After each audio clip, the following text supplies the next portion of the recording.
Mirador, parole directe. Bouchebani, Mirador. Ici, la parole est directe.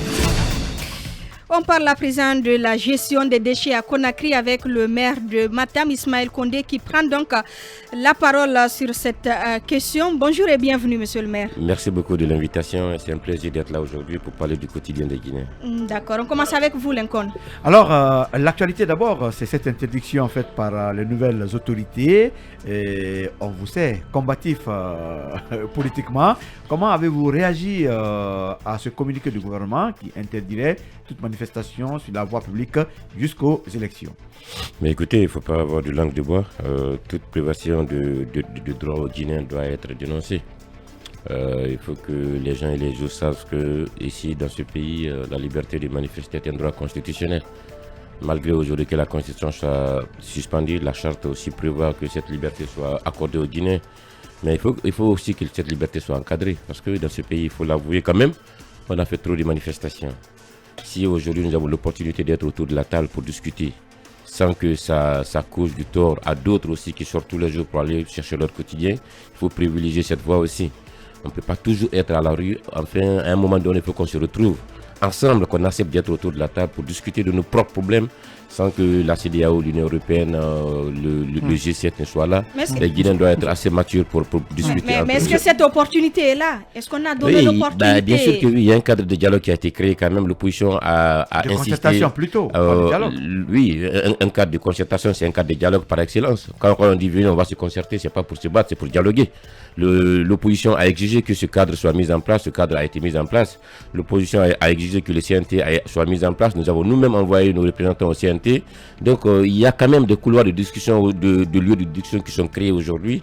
Moi je pense que en tant que membre d'un parti de l'opposition et membre du bureau exécutif d'un parti de l'opposition, on doit à un moment donné accepter de discuter quand même. C'est à l'issue de tout ça là que le dernier des recours doit revenir à la manifestation. Pour le moment, je pense qu'il y a des pistes encore qu'il faudrait exploiter avant que ça arrive on va parler des ordures, parce qu'il est là pour ça. Si tu permets une seconde, laisse-moi revenir sur cette question. On va parler des ordures. Allez-y, on va parler de... Oui, vous serez saisi, votre municipalité sera saisie notamment par les organisateurs de ces manifestations sur la voie publique. Est-ce que aujourd'hui, dites-nous, vous allez autoriser ou bien empêcher comme d'autres maires l'ont fait? Mais écoutez, il faut voir le statut particulier. Il faut voir le statut particulier des communes du Conakry. Les communes de Conakry ne sont pas érigées en collectivité par rapport aux communes de l'intérieur du pays, parce que nous, déjà, on a un statut particulier par rapport à la présidence du gouvernement de la ville de Conakry qui assure la tutelle des communes de Conakry en violation flagrante des dispositions du code de collectivité. La loi L02 qui fait du gouvernement de Conakry aujourd'hui la tutelle des communes de Conakry ne doit plus exister au moment où il y a un code de collectivité qui régit le fonctionnement des collectivités. Moi, je peux aussi refuser aujourd'hui que les manifestations se tiennent dans ma commune. Cette manifestation peut être autorisée au gouvernement de la ville de Conakry et que la manifestation ait lieu. Donc c'est tout acte de truc qu'il faut aussi revoir pour que les communes de Conakry soient les communes de plein exercice à l'instar des autres communes de l'Afrique comme à Dakar, Abidjan et dans les autres communes. On va changer de registre pour parler de la gestion des déchets avec vous. Oui, monsieur le maire, les premières pluies ont fait beaucoup de dégâts dans la capitale au niveau des ordures. Qu'est-ce que vous avez fait dans votre commune pour éviter cela? Je reviens toujours, vous savez, chaque année, on revient toujours à la même chose. Il y a quelqu'un qui a dit que la folie, c'est de faire la même chose et de retenir et d'espérer à des résultats différents. Nous savions que quand les premières pluies allaient commencer à tomber, Conakry allait être inondé par les ordures. Pourquoi? Pour la simple raison qu'il y a un conflit de compétences aujourd'hui qui dit par son nom. L'État donne le plein pouvoir aux collectivités de gérer les ordures et d'améliorer leur cadre de vie conformément à la loi L04 qui a été votée en 2017.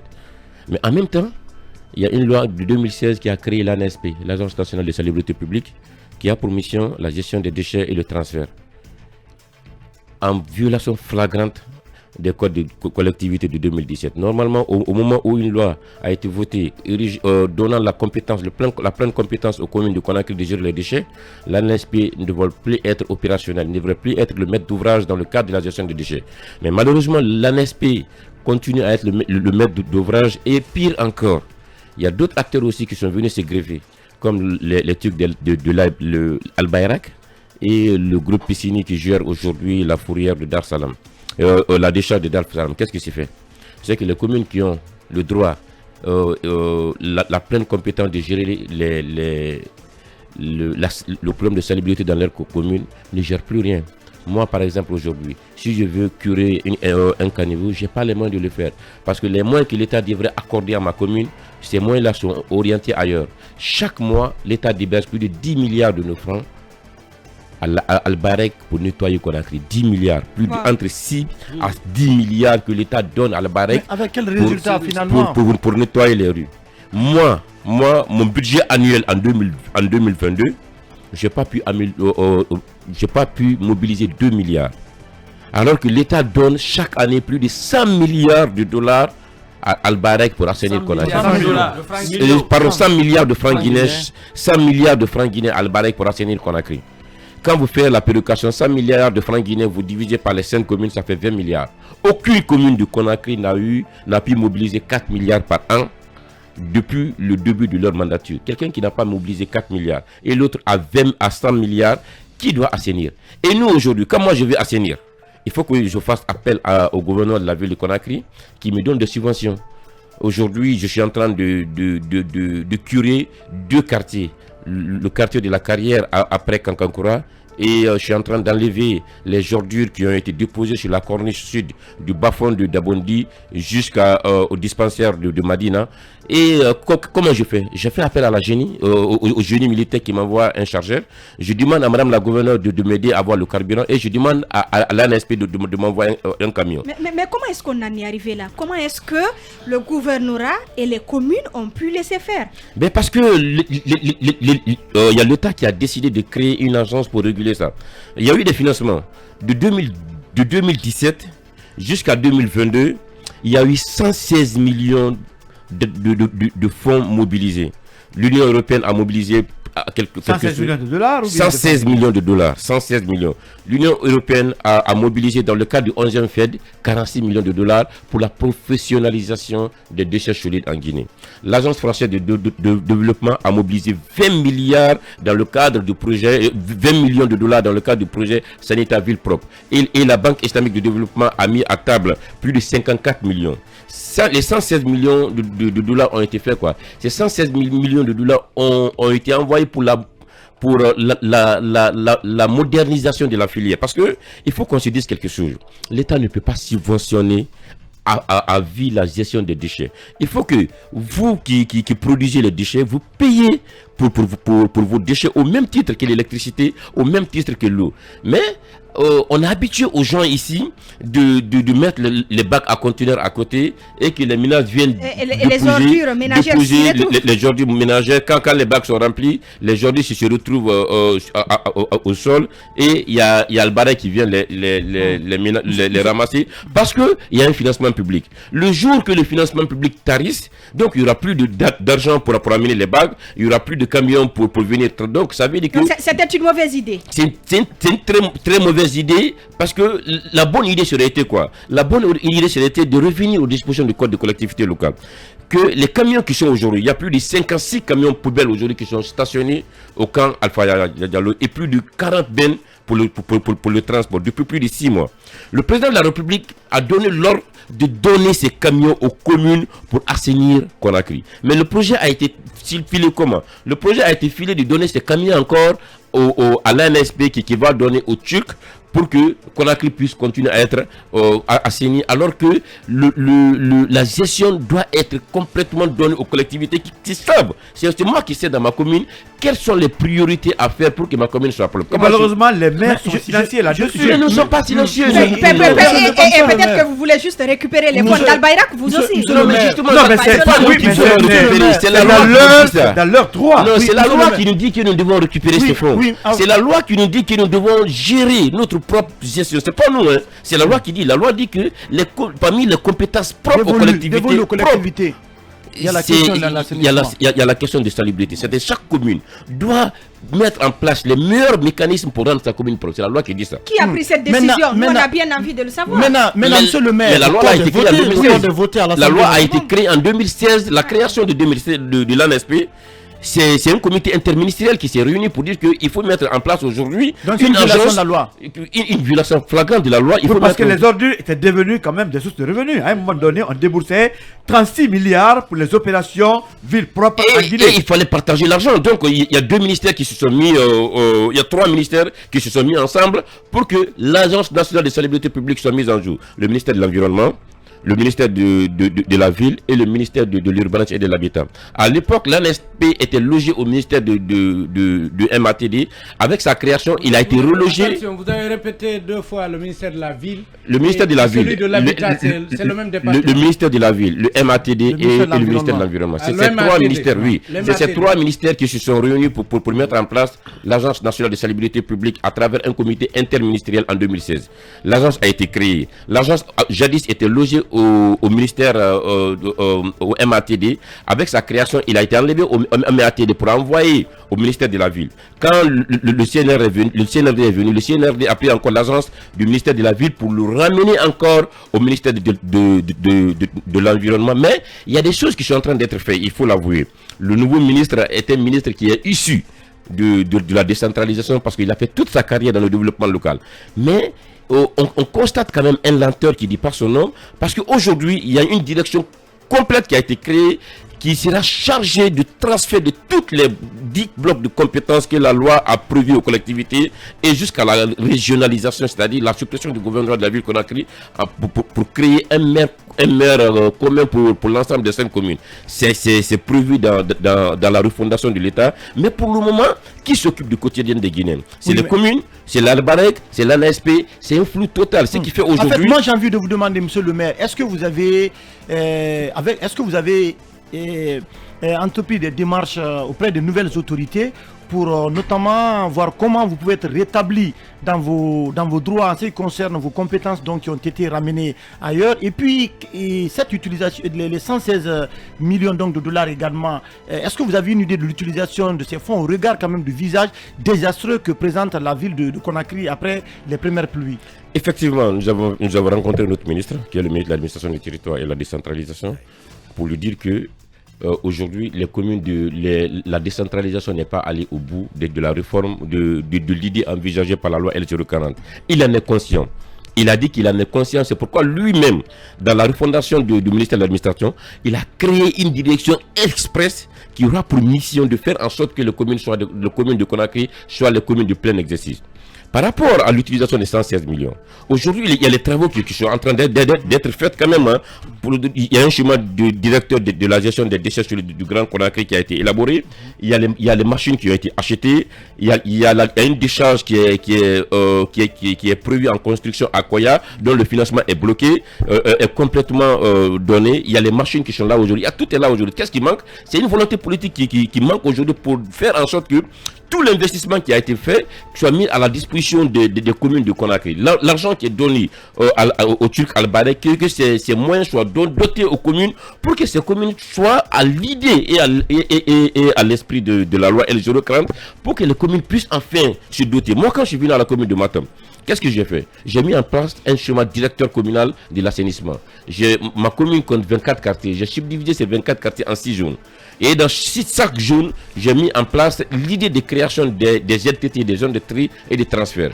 Avec le financement de BID, Banque islamique de développement, le Sanita Enabel, à travers son projet Sanita Ville propre, a mis en place un projet de doter des communes des zones de tri et de transfert. La commune de Matam a déjà bénéficié de 2 zones.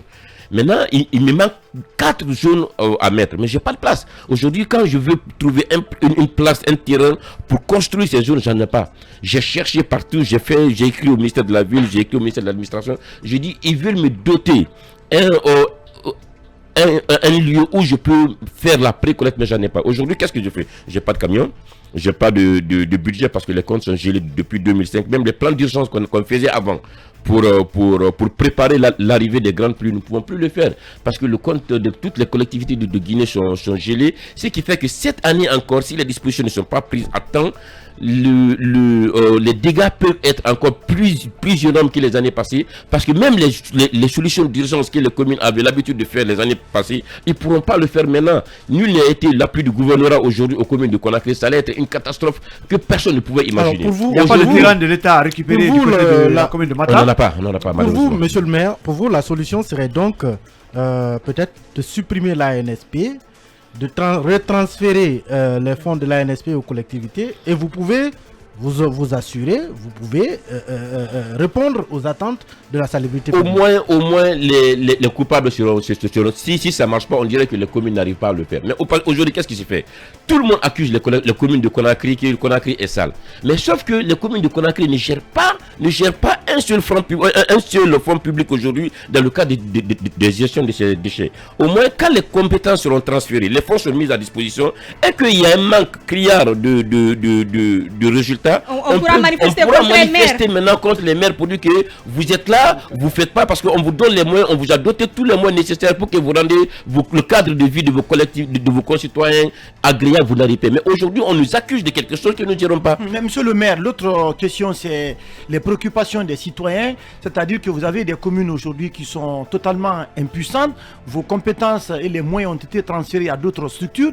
Pendant ce temps, les premières pluies ont montré, comme je l'ai dit, un visage désastreux. Vous avez des quartiers aujourd'hui qui sont complètement... Les ordures ont bouché les caniveaux. C'est une grosse inquiétude. Qu'est-ce qu'il faut faire aujourd'hui, notamment dans l'urgence pour sauver Conakry, notamment des inondations que nous connaissons. Et chaque année, les pluies tuent à Conakry. Dans l'urgence, et vous avez quand même des qu'est-ce qu'il faut faire? Les communes ont des recettes, Oui, notamment Matam. Mais sauf que nos comptes sont gelés. On a des grands marchés. Sauf que nos comptes sont gelés, on ne peut plus accéder à ces recettes-là pour faire place au plan d'urgence. Vous savez que depuis le 5 septembre, le compte de toutes les communes de Guinée sont gelés. On n'arrive pas à fonctionner. Non, je vous l'ai dit, quoi. Maintenant, dans l'urgence, qu'est-ce qu'il faut faire? Dans l'urgence, les camions sont stockés au camp Alpha Yaya Diallo. Il y a plus de 42 camions. Sortez les camions là. Mettez ces camions à la disposition des communes pour que ces communes puissent organiser un plan d'urgence de ramassage des ordures et de curage. Il y a des camions, il y a des tractopelles, il y a tout ce qu'il faut aujourd'hui pour au moins faire face à cette solution d'urgence. Il faut que le président de la République a donné l'ordre au ministre de l'administration du territoire de mettre ces camions à la disposition des collectivités. Mais jusqu'à présent, nous n'avons pas vu ces camions. Il faut que ces camions puissent sortir du camp, puissent être mis à la disposition parce que les camions sont en train de pourrir. Donc c'est le ministre Moïse Condé qui doit donc vous faciliter notamment la mise à disposition. Il faut que le ministre accepte de faciliter la mise à disposition de ces camions pour le compte des communes de Conakry pour faire face à ces plans d'urgence dus à l'avènement de la saison des pluies. 1. 2. Les Turcs reçoivent 6 milliards, entre 6 et 10 milliards de francs guinéens par mois. Pour faire quoi? Pour ramasser quelques ordures sur l'autoroute.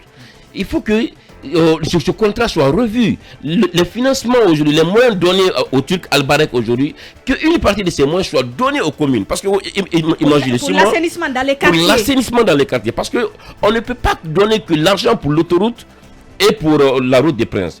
Quand vous assainissez l'autoroute, les gens qui sont dans les quartiers vont aller prendre ces ordures dans les quartiers, venir mettre sur l'autoroute. Ce qui se passe au pont Avaria.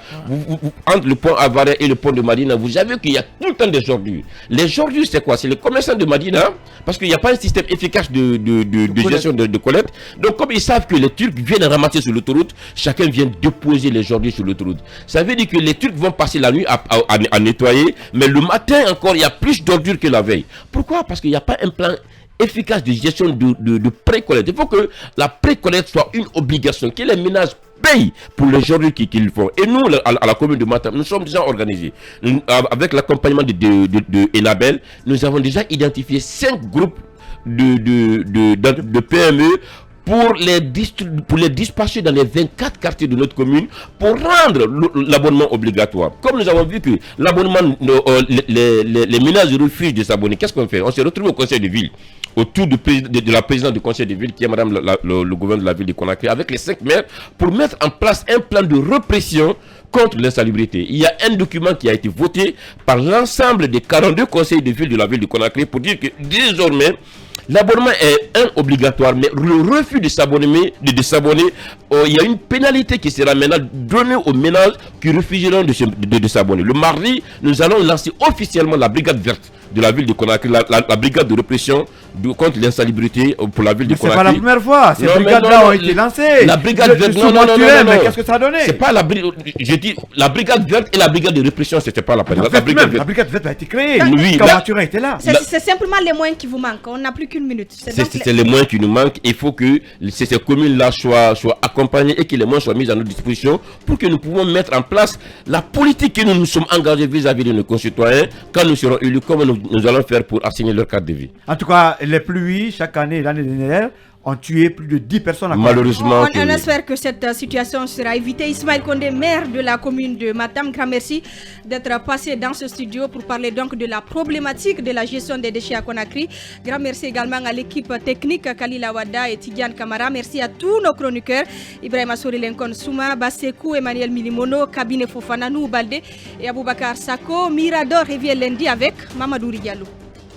Vous avez suivi la grande messe de l'investigation journalistique, la plus grande tribune politique de la Guinée, avec Aboubakar Diallo, Talibé Bari, Mamadou Ouri Diallo, Akoumba Diallo, Kabine Fofana, Mohamed Kaba, Ibrahima Lincoln Souma, Mamadou Diambalde.